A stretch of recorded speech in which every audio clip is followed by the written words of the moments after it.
uterus atau rahim. Secara alami, rahim cenderung memiliki kontraksi lebih kuat semasa haid.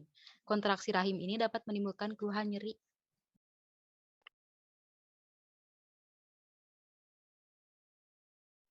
Sudah jelas tadi yang bertanya siapa? Ya, izin menambahkan mungkin tadi untuk pencegahan disminor ya. Iya. Ya, pencegahannya. Untuk pencegahannya mungkin bisa berolahraga secara teratur untuk mengurangi nyeri menstruasi. Untuk membantu mencegah kram, lakukan olahraga secara rutin setiap minggu.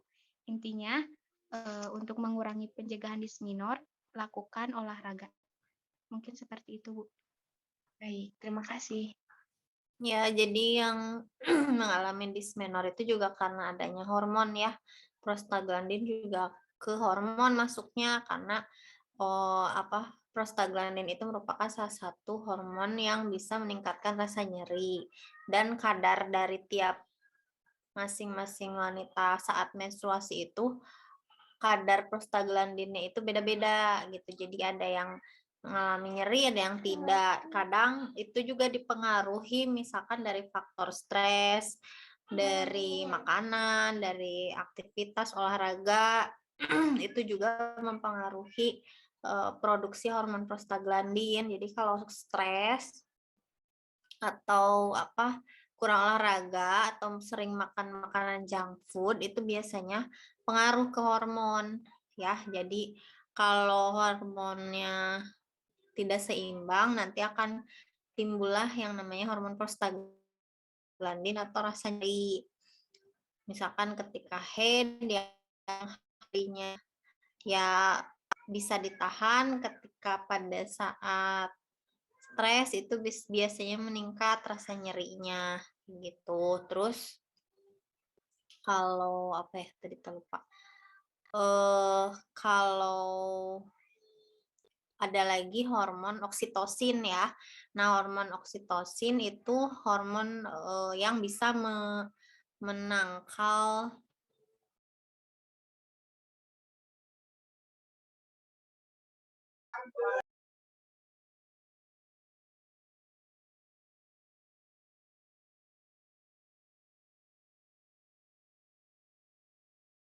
hormon oksitosin juga bisa menyebabkan rasa nyeri ya. Terus jadi semua hormon juga alami ya. Jadi oksitosin, prostaglandin itu sebetulnya dikeluarkan untuk menyeimbangkan keadaan dalam tubuh kita. Hormon oksitosin juga salah satu penyebab uterus atau rahim berkontraksi ya. Gitu. Dan itu kadarnya pada setiap orang beda-beda. Makanya ada yang nyeri, ada yang enggak, ada yang nyeri hebat, ada yang enggak kayak gitu.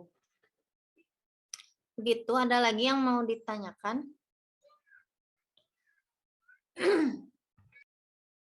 Ibu Intan izin bertanya. Siapa dulu tadi? Kopi ya.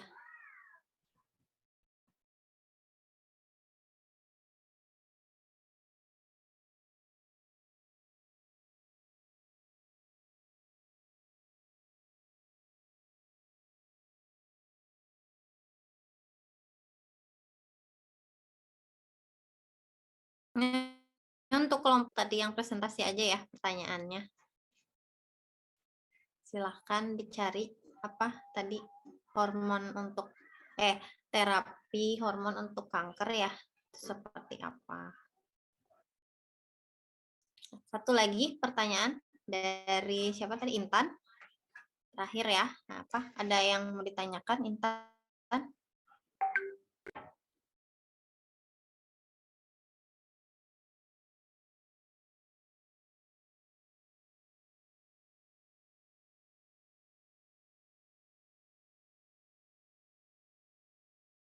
Jadi Intan, kalau gitu udah ketemu Ibu jawabannya. terdengar enggak? Intan.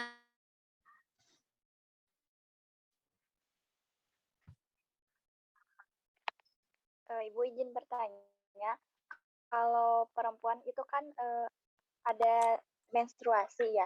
Nah, kalau perempuan tidak menstruasi, itu apakah bisa dibilang tidak bisa mempunyai anak, dan apa yang harus dilakukan itu Bu ketika perempuan itu nggak bisa head.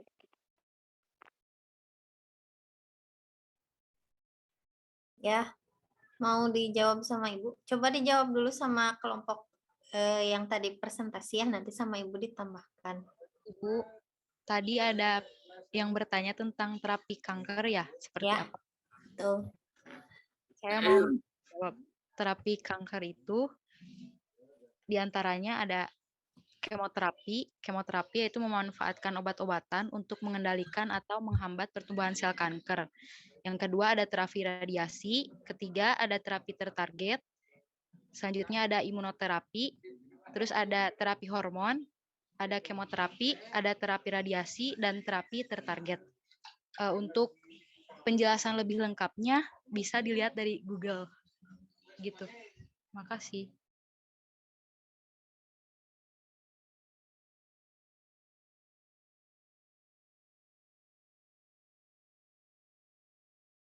Untuk terapi hormon pada penyakit kanker itu juga biasanya karena hormon estrogen itu kan dia salah satu, ini terutama kanker yang berkaitan dengan reproduksi ya, kayak kanker ovarium dan kanker rahim gitu ya. Kalau kanker serviks itu biasanya disebabkannya karena ini virus.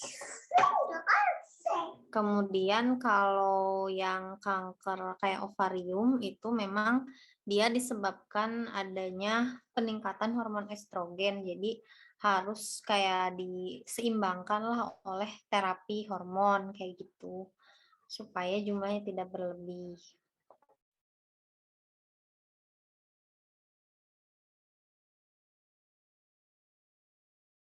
Kemudian untuk pertanyaan kedua sudah dicari?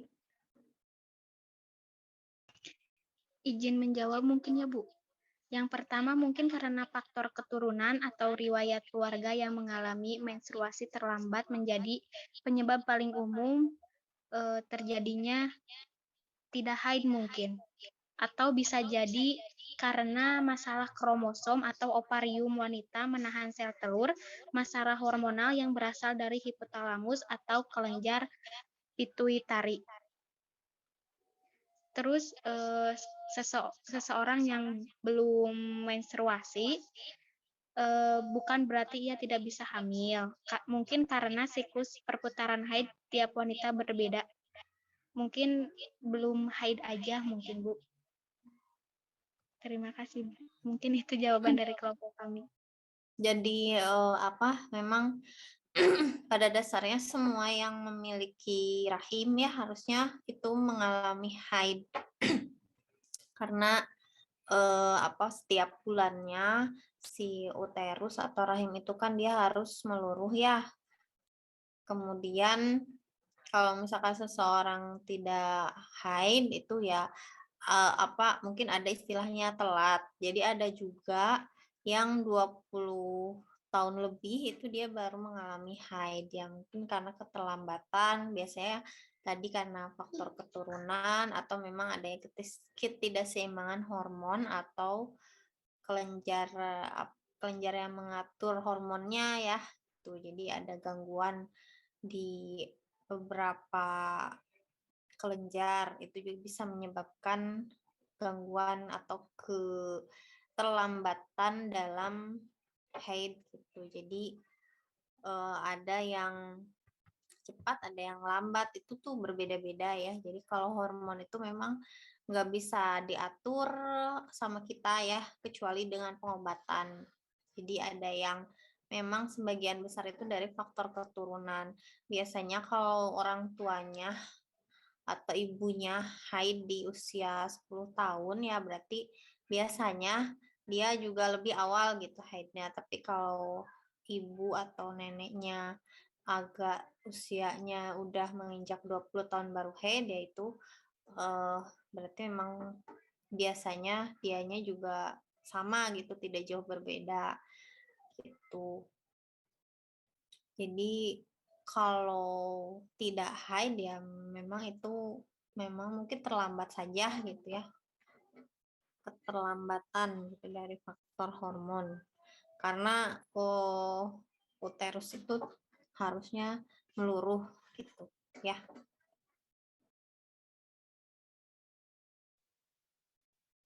Kalau untuk pengobatannya ya, misalkan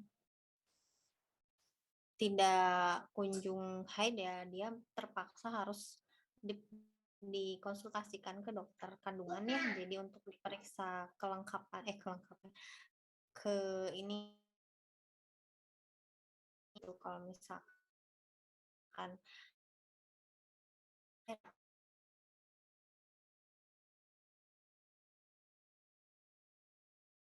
berkaitan dengan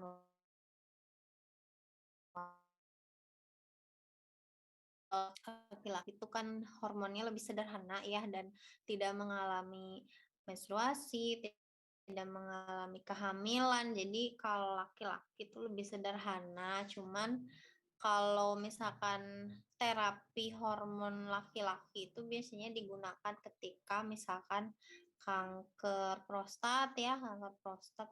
Nah, itu juga kalau kanker itu dia hormon, misalkan kanker ovari yang ditekannya itu adalah hormon estrogen. Kalau hormon pada laki-laki ketika kanker prostat itu yang ditekannya hormon testosteronnya ya, jadi lebih mengurangi produksi hormonnya, karena dengan peningkatan hormon itu si sel kankernya semakin aktif kayak gitu.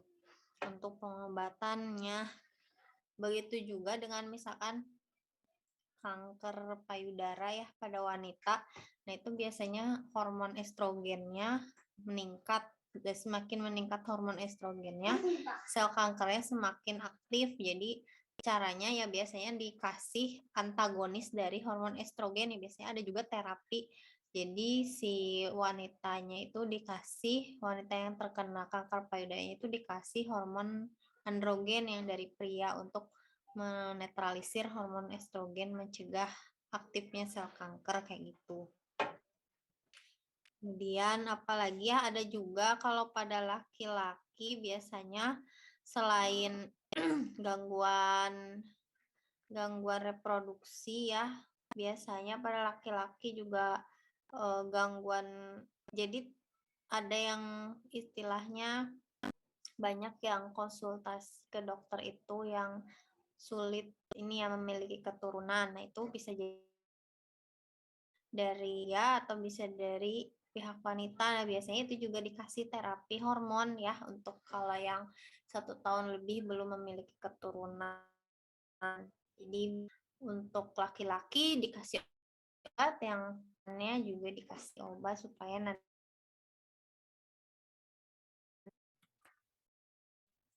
kalau laki-laki memang lebih sederhana ya dalam hormon ini, cuman kalau ada ketidakseimbangan ya tetap mengalami gangguan ya. Apakah laki-laki itu mirip menyerupai perempuan kalau kebanyakan estrogen atau sebaliknya.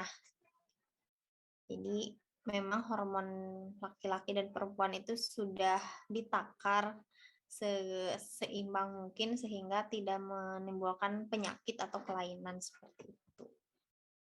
Oke, teman-teman, untuk malam ini kita akhiri aja ya kuliahnya. Alhamdulillah sudah tadi 2 kelompok